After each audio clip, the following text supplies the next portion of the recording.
32 weeks, there is a German neonatal network normograms is there, which is this slide, which is there, and the reference is there in the NNF document. So as you can see, you don't have to, basically there are normograms in first 72 hours, which have been published.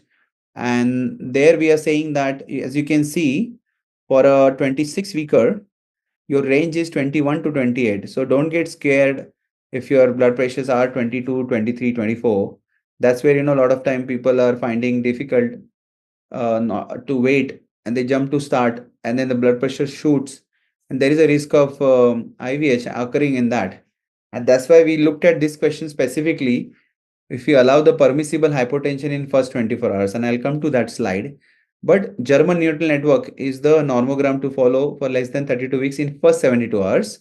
And for the older babies, there are Zubro's normograms, okay, which are there again available. You can search and put it in your NICU and as a reference point. These things are already mentioned. And again, preferably to use IBP wherever possible. Invasive blood pressure is superior wherever possible than